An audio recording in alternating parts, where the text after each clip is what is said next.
Salve a tutti, sono Gianluca Landi e rispondo oggi a un quesito che in tanti di voi mi fanno. È meglio bancare il pareggio o andare a bancare un under corrente o puntare un over quando c'è una differenza nel punteggio di un gol? Allora, io suggerisco anche in termini di probabilità di andare a bancare un under quando c'è una differenza di un gol. Ma questo è spiegato ed è semplicemente spiegato perché succede questo.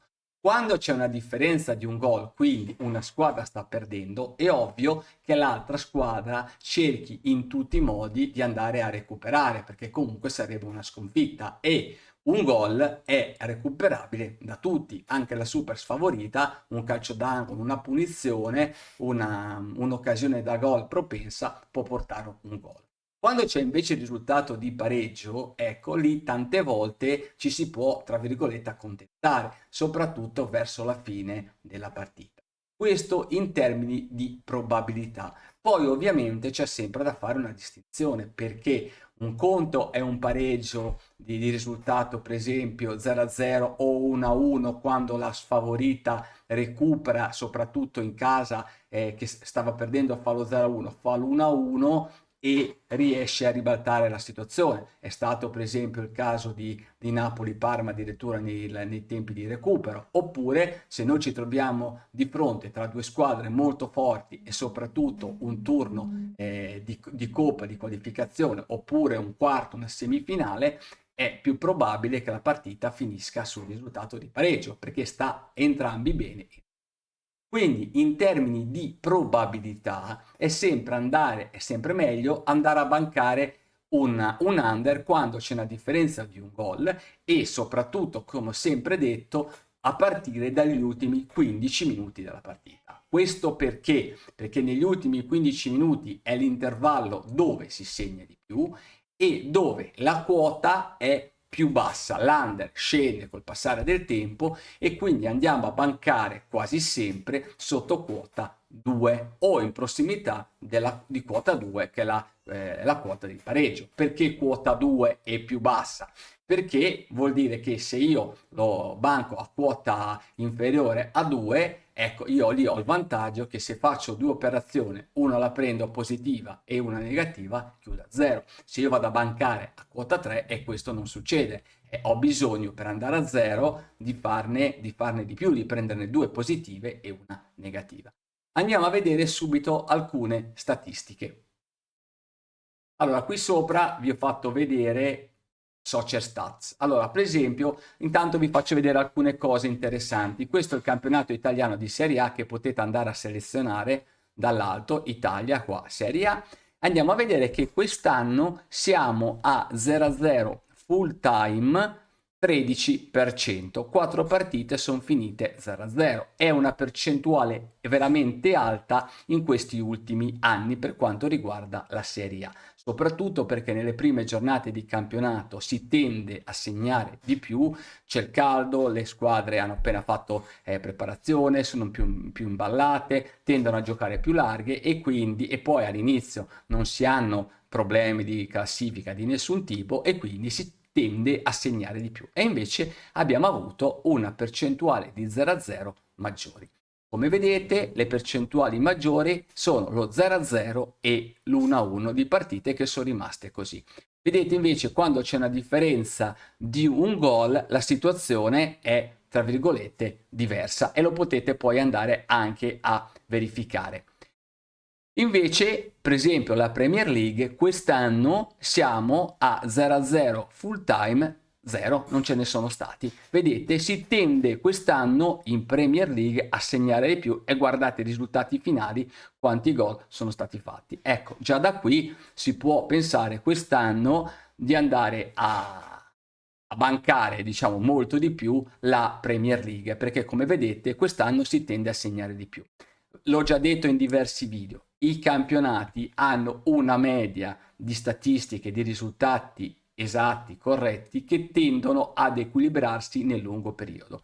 Può succedere che ci sono degli anni dove in Serie A si segna molto e le percentuali di 0-0 per esempio sono molto basse, poi questa percentuale va a riequilibrarsi. Negli anni precedenti c'era stato che in Serie A si facevano pochi 0-0 rispetto alle medie storiche, e in Premier è stato il contrario, si facevano più 0-0 e adesso sta ritornando in media.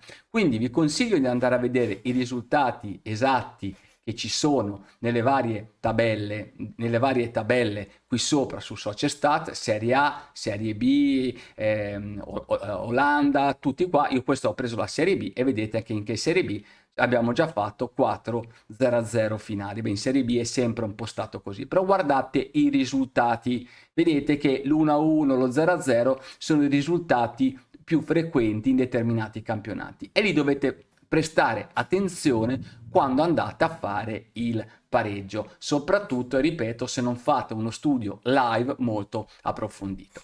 Vi faccio vedere un'altra cosa che può essere interessante per quanto riguarda i numeri. Io in ScoreTrend mi sono fatto diverse strategie, per esempio home favorite lose, quando la squadra favorita per esempio sta perdendo. Ecco, se voi andate a vedere i risultati qui sopra, vedete che, va bene, questo è stato lo 0-1, è rimasta 0-1 quando c'è stata la Triestina, che l'ho anche fatta perché vedevo la partita, attaccavo alla Triestina ma non riuscivo a fare gol, e poi vedete quando c'è stato la differenza di un gol, ecco, guardate, vedete, win vuol dire che hanno segnato più a altri gol. Come ho sempre detto, io suggerisco, guardate qua, io suggerisco di non andare, se la sfavorita perde 0-1, andarmi a bancare la squadra sfavorita vincente, perché il più delle volte la squadra favorita attacca e poi prende il secondo gol. Guardate qui 0-2, 0-2, 0-2. È vero che qui c'è stato un pareggio, però vedete 0-2, 0-2, 0-2. Io cosa ho suggerito la volta scorsa in un mio video? Se volete potete andarvi a suddividere lo stake e entrare una parte, fate conto, un 60% andando a bancarvi l'under corrente e l'altro 30% del vostro stake andando a 30-40%, ma io suggerisco fare un 60-70% bancare l'under corrente e il resto andare a bancare l'esito finale della squadra sfavorita che sta vincendo. Così voi siete coperti, perché se fanno un gol comunque avete un win. Se poi succedesse il pareggio, per esempio, ecco, avete un doppio win molto più redditizio rispetto al resto. Però comunque vi basta un gol per essere, tra virgolette, vincenti. E vedete qui, ripeto, i risultati. Vedete, qui sto un 0-2, è rimasto 0-2. 0-1, vedete, poi vabbè, pareggiato 1-1. In questo caso 0-1, 0-1 sono rimasti così. Modena Cittadella l'ho fatta, l'ho vista, ha attaccato tantissima, con la turca non mi ricordo. Quindi andate a vedere molto bene, vedete 0-1, 0-1, andate a vedere molto bene questi risultati. Poi sempre lì dovete andare a vedere il grafico quando succede, soprattutto negli ultimi 15 minuti, dovete andare a vedere le quote e suggerisco per esempio di andare a vedere anche il pannello. Io sto parlando di ScoreTrend, poi le quote le potete andare a vedere dove volete. Il pannello quote, cosa voglio dire? Se per esempio sta vincendo la sfavorita e c'è un incremento, ecco, per esempio siamo, vedete, da 3,5 a 4, quindi c'è un incremento, si attendono più gol, ecco qui è un segnale ancora maggiore di over se lo state facendo live. Quindi dipende anche poi decidere su quale partita entrare live in base al grafico, una squadra sta attaccando, e in base anche alle quote che dovete andare a vedere, ripeto, live. Adesso queste partite sono India, Liga 2, Liga 3, io questa roba non la faccio e vi suggerisco insomma di stare molto attenti a fare queste cose, perché sono campionati molto di serie inferiore e può succedere di tutto. Ma quello che è importante, ripeto, è andare a vedere i grafici e il pannello quote, ok? Perché è importante vedere se c'è una variazione sulle quote dalla parte del gol. Quindi se per esempio il mercato dell'over sale insomma, da 2,5 va a 3, da 2,5 va a 2,75, è un segnale ancora più forte. all'interno di ScoreTrend mi sono fatto diverse strategie, per esempio andiamo a vedere quella del pareggio e per questo vi dico quel pareggio probabilisticamente è peggio di andare a bancare il risultato. Andiamo a vedere cosa succede. Ecco, vedete qui sopra cosa succede, vedete abbiamo sì ultimamente diversi win e poi vedete 1-1 1-1 e qui sopra adesso questa invece è sbagliata, questa qui bisogna insomma, sistemarla, però vedete il risultato per esempio di 1-1 0-0 abbiamo avuto più lose. Poi ogni partita va anche vista, come ho detto, perché c'è un 1-1 o uno 0-0, bisogna andare a vedere se è squadra super favorita, attacca, non attacca, se è coppa, non ha coppa. Però io sto parlando in termini di probabilità, è meglio andare a fare la differenza di un gol che il pareggio.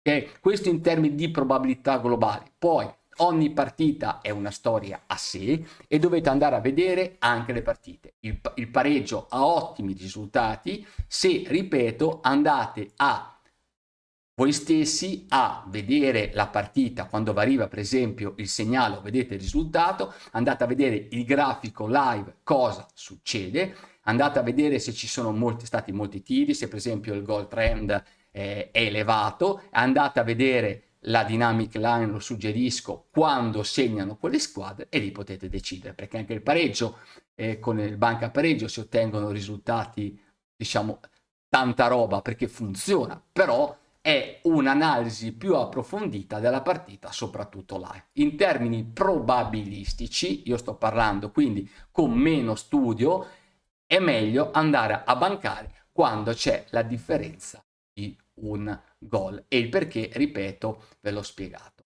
Quindi vi suggerisco adesso, ci sono ancora in questi giorni le nazionali, poi tra una settimana parte il campionato e quindi potete insomma cimentarvi a fare queste strategie che ho suggerito negli ultimi giorni e andare molto a lavorare sul live andando a vedere i parametri, quote, tiri, grafici delle squadre che stanno in quel momento lì per esempio molto attaccando, perché è importante avere la probabilità dalla vostra parte. Vi suggerisco sempre di andare a lavorare in trend. Che cosa vuol dire? Vuol dire che se io voglio andarmi a bancare per esempio, risultato esatto, devo andare a farlo in campionati e su squadre che segnano molto, perché lì ho la probabilità dalla mia parte. Poi è vero che in Spagna 2, per esempio, segnano poco e quindi le quote sono a mio favore, però li segnano molto poco. All'interno del campionato, quindi della grande fotografia, ci sono delle squadre che segnano molto e quindi avete il vantaggio di andare a fare delle quote che sono a vostro favore. Quindi è sempre importante la selezione e l'analisi della partita pre-match e live. Vi saluto al prossimo video da Gianluca Landi.